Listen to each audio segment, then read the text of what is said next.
Hello guys, तो स्वागत है एक न्यू वीडियो में। तो गाइस, एक सुपरस्टार के फिनिशर का बेहतरीन होने के पीछे ये राज होता है कि उनके अपोनेंट उस मूव को ऐसे सेल करते हैं जैसे वो मूव सच में काफी ज्यादा पेनफुल हो। रेसलिंग के हर फैंस को याद होगा कि द रॉक ने कैसे एक स्टोन कोल्ड स्टनर को सेल किया था, उनका परफॉर्मेंस को बढ़ाती है। लेकिन ऐसे भी मौके होते हैं जब किसी फिनिशर को सेल इतना लाजवाब नहीं हो पाता और उस मूव को बराबरी नहीं कर पाता। एक सुपरस्टार या तो किसी फिनिशर को मजाक मजाक में ओवर सेल कर सकता है या फिर बस कभी कभी पूरी तरह नाकामयाब भी हो सकता है। तो गाइस, चलो आज के इस वीडियो में WWE के 5 सबसे खराब फिनिशर सेल्स के बारे में बात करेंगे। और उससे पहले ऐसे ही मिस्टीरियस फैक्ट जानने के लिए हमारे इस पेज को ज्यादा से ज्यादा शेयर करें और साथ ही साथ सब्सक्राइब करके बेल आइकन जरूर प्रेस करें। तो गाइस, विदाउट वेस्टिंग टाइम चलो वीडियो स्टार्ट करते हैं। Number 1, Shawn Stasiak sells Angle slam.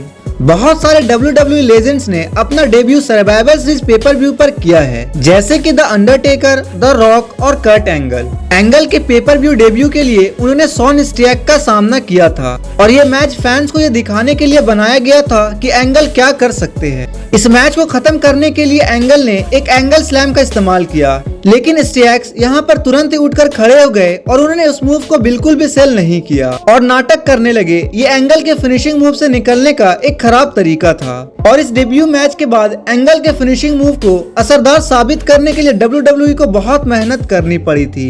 चलो बात करते हैं number 2, Shawn Michaels of Randy Orton sells punt kick. Guys, 2007 में रैंडी ऑर्टन ने अपने मूव सेट में से एक दोबारा फिनिशिंग मूव जोड़ा। आरकेओ के जितना ही एक अच्छा मूव पंट किक ऑर्टन का एक नया मूव था। पंट किक में ऑर्टन अपने अपोनेंट की तरफ भागते थे जबकि उन्हें अपोनेंट नीचे मैट पर रहते थे और ऑर्टन सीधे उनके सर पर एक किक मारते थे। ये मूव सभी को काफी पसंद आया और इसने बहुत सारे रेसलर को हराया भी। इस मूव की मदद से ऑर्टन ने कुछ वर्ल्ड टाइटल्स भी जीते थे, जिससे इस मूव का असरदार काफी अच्छा होने लगा था। लेकिन जब 2020 में ड्रू मैकिंटायर के साथ अपने फ्यूड के दौरान ऑर्टन इस मूव को वापस लेकर आए, तब WWE के एक लेजेंड ने इस मूव को सबसे खराब तरीके से सेल किया। दरअसल ऑर्टन और शॉन माइकल्स के बीच एक प्रोमो सेगमेंट के दौरान ऑर्टन ने HBK पर एक आरकेओ के बाद पंट किक का इस्तेमाल किया, लेकिन इसका असर पूरी तरह फीका पड़ गया क्योंकि HBK इस मूव को सेल करने के लिए बस एक कोने में जाकर बैठ गए और ऐसा लग ही नहीं रहा था कि उन्हें अभी अभी सर पर मारा गया है। और उसके साथ ही एक आरकेओ को भी,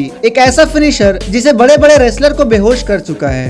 HBK का इस तरह ऑर्टन के फिनिशर को सेल करने की निंदा न सिर्फ फैंस ने करी, बल्कि बाबा रे डडली और ल्यू रस जैसे पुराने WWE सुपरस्टार ने भी इस पे सवाल उठाए थे। चलो बात करते हैं number 3, Shawn Michael sells jackknife powerbomb. जब शॉन माइकल्स ने 1995 का रॉयल रंबल जीता, तब ये सबको पता था कि वो रेसलमेनिया में डीजल के खिलाफ WWE टाइटल के लिए मेन इवेंट में मैच का हिस्सा बनेंगे। लेकिन ऐसा नहीं हुआ क्योंकि इन दोनों का WWE title match semi main event में हुआ था, क्योंकि WWE ने बैम बैम बैंगलो और लॉरेंस टेलर का मैच मेन इवेंट स्लॉट में बुक करने का फैसला किया था। HBK और डीजल का ये मैच बहुत सारे फैंस के मुताबिक काफी अंडररेटेड है, लेकिन इस मैच के फिनिश को हमेशा ही कंट्रोवर्सी होती है। दरअसल इस मैच के अंत में डीजल ने HBK पर अपना trademark move jackknife powerbomb इस्तेमाल किया। अब देखा जाए तो मैच का ये फिनिश ठीक ही होता, लेकिन किसी वजह से HBK इस मूव को सेल करते हुए पहले अपने पैरों के बल गिरे और फिर अजीब ढंग से अपने पीठ के बल गिर गए। ये अब तक का इस मूव का सबसे खराब सेल था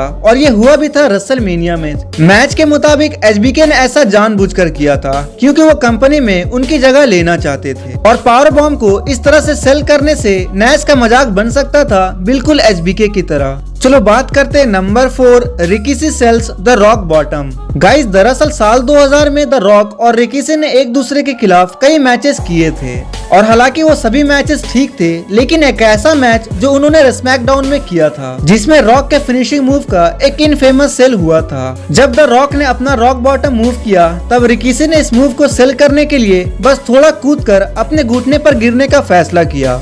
इस मूव को इससे पहले आज तक इस तरह सेल नहीं किया गया था और सभी लोग कंफ्यूज थे कि आखिर रिकीसी ने इस मूव को ऐसे सेल क्यों किया। जिस तरह से रिकीसी ने इस मूव को सेल किया था, वो खुद ही रॉक के ऊपर जा गिरे, जो जाहिर तौर पर नहीं होना चाहिए था। रॉक बॉटम एक सिंपल मूव है जिसे सेल करना बहुत आसान है क्योंकि इसमें अपोनेंट को बस पीठ के बल सीधे गिरना होता है, इसलिए बिल्कुल साफ नहीं है कि रिकीसी ने ऐसा क्यों किया था।